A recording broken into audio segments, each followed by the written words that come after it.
उग्यो रे, आवो रे सौ भक्तो गुरु गुण गाओ रे। आजे सोनेरी मंगल दिन उग्यो रे, आवो रे सौ भक्तो गुरु गुण गाओ रे। आजे गुरुजी महाराज स्वर्णे पधारा रे, आजे आनंद छवाया रे।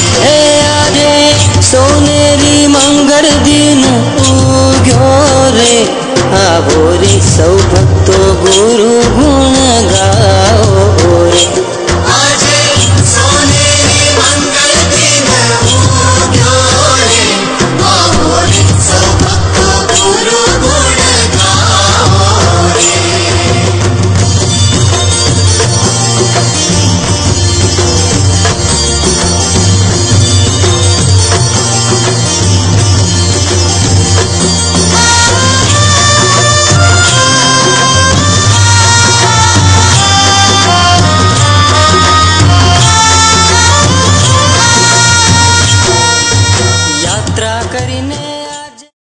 शांति सागर जी महाराज की, परम पूज्य आचार्य गुरुवर्षी अभिनंदन सागर जी महाराज की, परम पूज्य गुरुवर्षी दया सागर जी महाराज की, परम पूज्य बाल योगिनी आरिका शिशु भूषण मती माता जी की, समस्त जी का संघ की। दीप से दीप जला गुरुदेव मेरे ऋषि राज मेरे वो, जो दूर नहीं जो दुनिया कुछ भी नहीं है, जो दूर है तो दुनिया कितनी। आज की जयकारा गुरुदेव का, जयकारा गुरुदेव का, जय जय गुरु माँ।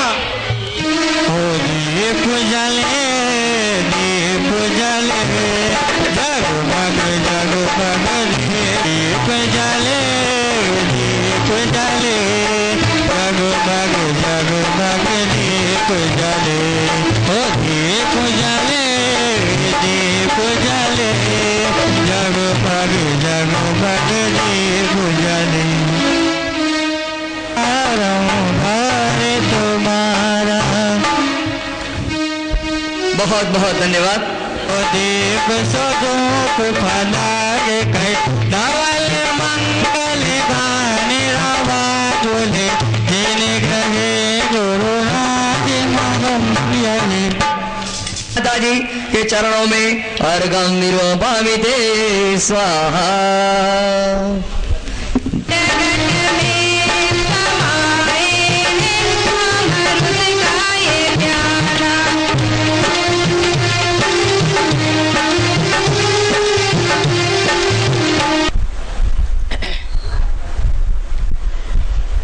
चित्ते मुखे शिरसि पाणि पयोज योग में, भक्ति स्तुतिं विनति मञ्जलिमच सैव, चीक्रियते चरिकरीति चरिकरीति, यशर्करीति तव देव स एव धन्य।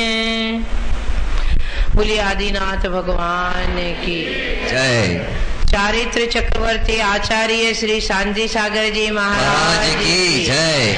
परम पूज्य वर्तमान पट्टाचार्य संत श्रोमणि गुरुदेव आचार्य अभिनंदन सागर जी महाराज की जय। परम पूज्य परम उपकारी दीक्षा दाता गुरुवर मुनि श्री दया सागर जी महाराज की जय। बोले उत्तम शौच धर्म की जय। बोलो परम पूज्य बाल योगिनी विदुषी आरिका रत्न श्री सुभूषणमती माता जी की, समस्त जी का संघ की जय।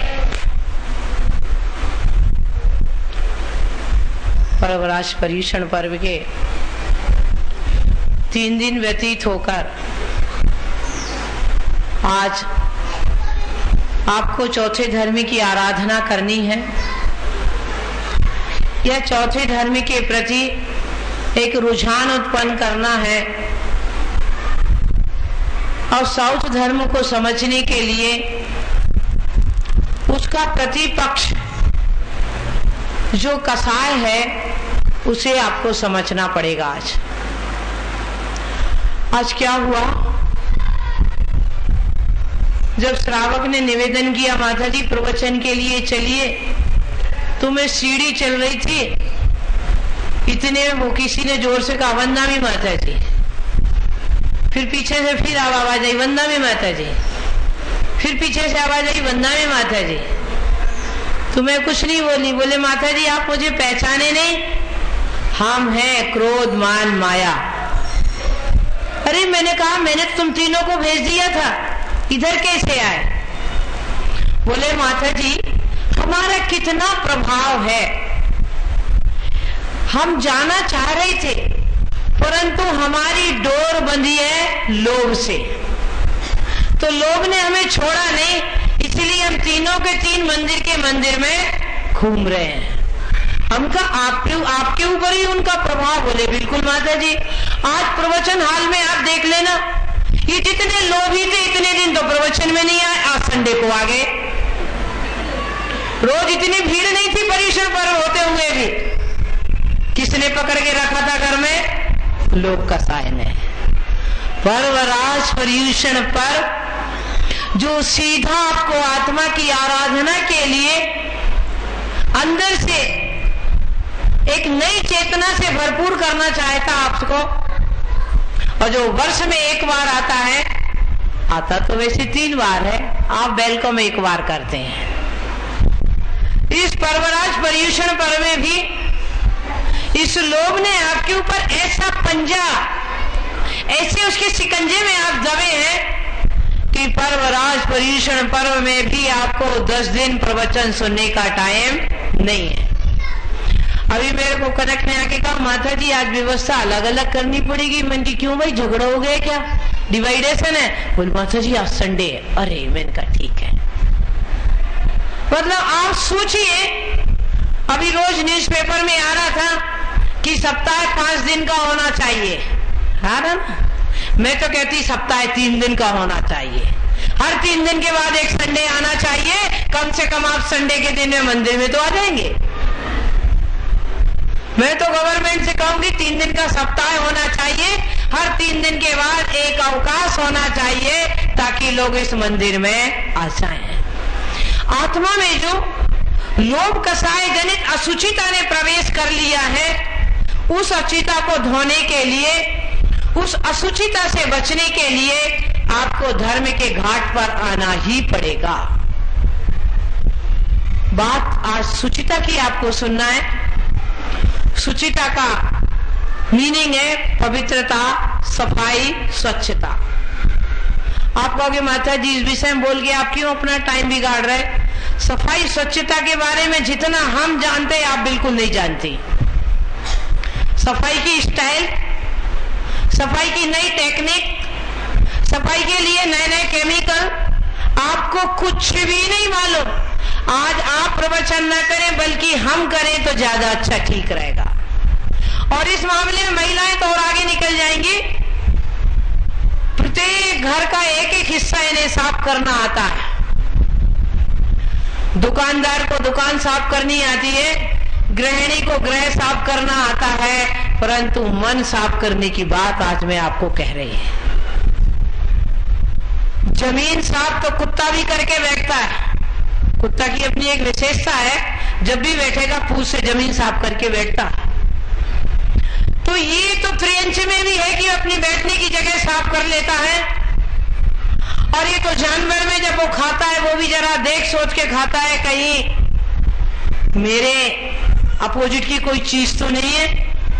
जब हम तमिलनाडु में थे तो वहां तो आदमी भी घी कम खाता है, तो कभी ऐसा संघस्थ ब्रह्मचारी है, कभी अवशिष्ट भोजन को, बचे हुए भोजन, किसी की अंतराय हो गई, कुछ हो गई तो भोजन बाहर डाल देती, कुत्ता सूंघ के भाग जाता था क्योंकि उसमें घी लगा रहता था। उसे आदत ही नहीं थी घी खाने की। मेरा कहने का तात्पर्य कि वह कुत्ता भी समझ जाता है कि ये मेरे खाने के संस्कार है, तो खाऊं व ना खाऊं। तो बाहर की शुचिता से मेरा 1% भी अभिप्राय नहीं। उसमें आप अपने आप पीएचडी होल्डर हैं, अपने आप पीएचडी होल्डर उसे कहने की जरूरत नहीं है। परंतु आज जिस मन से भगवान की आराधना की जाती है, जिस मन के द्वारा अपने आत्मा की ओर चला जाता है, जिस आत्मा के द्वारा, जिस मन के द्वारा अपनी आत्मा को उपलब्ध किया जाता है, उस मन में, उस आत्मा में इतनी अशुचिता हो गई है कि उस अशुचिता को कोई और नहीं जानता, आप ही जानते हैं। और यदि इस आत्मा के साथ अशुचिता का सद्भाव नहीं होता तो हम सब यहाँ नहीं होते। जिनकी आत्मा पूर्ण रूपेण शुद्ध हो चुकी है वो सिद्धालय में विराजमान है।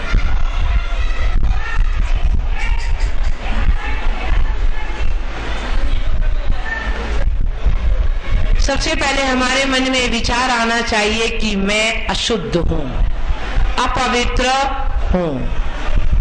ये मैंने आपको पहले ही कह दिया कि शारीरिक शुद्धता, स्नान जिसे आप करते हैं, उससे मेरा अभिप्राय बिल्कुल नहीं है।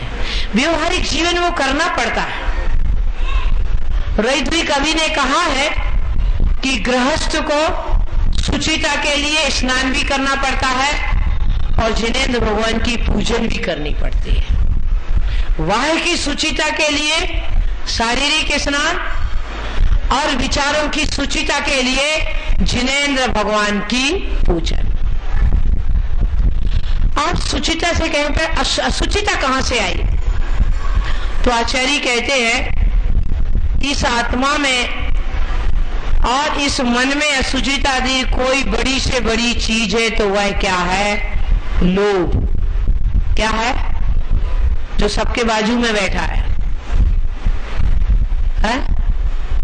ऐसा कोई आदमी नहीं है कि जिसके पास लोभ ना हो। माता जी सबके पास लोभ है तो फिर आप बोल के अपना समय क्यों बिगाड़ रही हैं? मैं आपको लोभ रहित करना नहीं चाह रही, परंतु उस लोभ को आपसे छुटाना चाह रही हूं जो लोभ आपको मंदिर नहीं आने देता। वह लोभ कसाय जो आपको जिनेंद्र भगवान की पूजन से वंचित रखता है, वह लोभ कसाय जो आपको इन हाथों से दान नहीं देने देता है, वह लोभ कसाय जो आपके तीर्थ क्षेत्रों की वंदना भी नहीं करने देता है। ऐसा तीव्र लोभ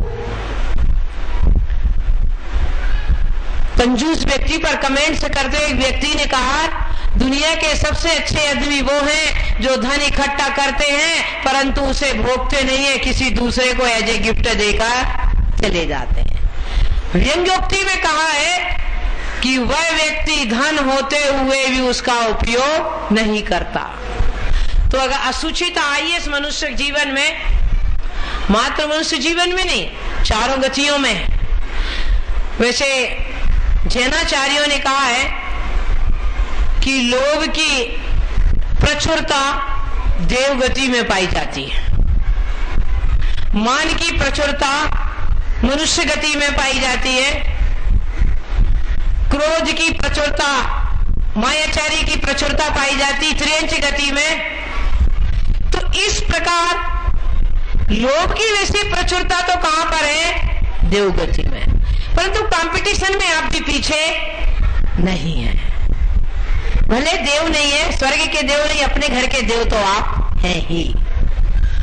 तो सर्वार सिद्धि में आचार्य कहते हैं प्रकर्ष प्राप्त लोभान निर्व्यर्थ शौचम। जो प्रकर्ष लोभ है, इतना तेज लोभ है कि जो आपको अंधा बना देता। एक तो होता है जन्मांध, एक होता है क्रोधांध, एक होता है कामांध और एक होता है लोभांध। जन्मांध अंधा है, कोई बात नहीं, स्थूल वस्तुओं को नहीं देखेगा। क्रोधांध है, वो थोड़ी देर, घंटा 2 घंटा क्रोध में रहेगा, बाद में फिर विवेक जागृत हो जाएगा। कामांध अंधा है, काम में भी अंधा है, कुछ समय अंधा रहने के बाद पुनः वह अपने विवेक पूर्वक काम करेगा। परंतु आचार्य कहते लोभांध जन्म से मरण तक कभी इसके विवेक के चक्षु खुलते नहीं है। यह लोभ आचार्यों ने विशेष रूप से नेमीचंद आचार्य ने जीव कांड में कहा है, अनंत अनुबंधी जो लोभ होता है वो क्रमी राग के समान। क्रमी राग कैसा? जैसे मधुमक्खी होती ना, उसकी क्या विशेषता होती है? मधुमक्खी मर जाएगी पर मधु शहद को छोड़ती नहीं है। अनंतानुबंधी जन्य जो लोभ है वह प्राणांत होने पर भी धन को छोड़ना नहीं चाहता। बड़ा दुख होता है यदि कोई कहता उससे पैसा दे दो तो उसकी आंखें लाल लाल होती हैं। हमारे घर ही और कोई घर नहीं है आपको।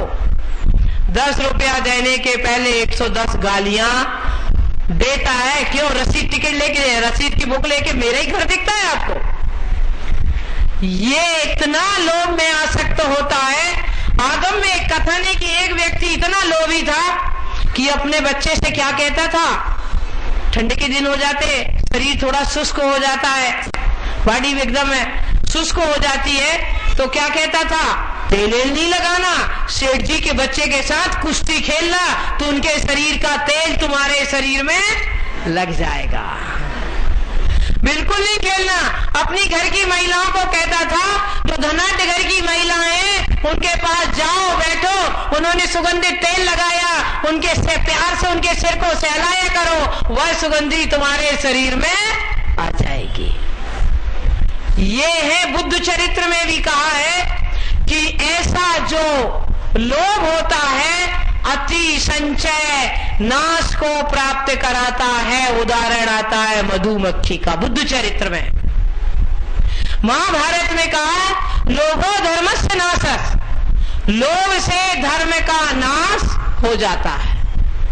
आप सोचते ना, ये जैनाचार्य ने खुद भी छोड़ दिया और हमारे पीछे पड़ गए कि आप भी छोड़ दो, पर ऐसी बात नहीं।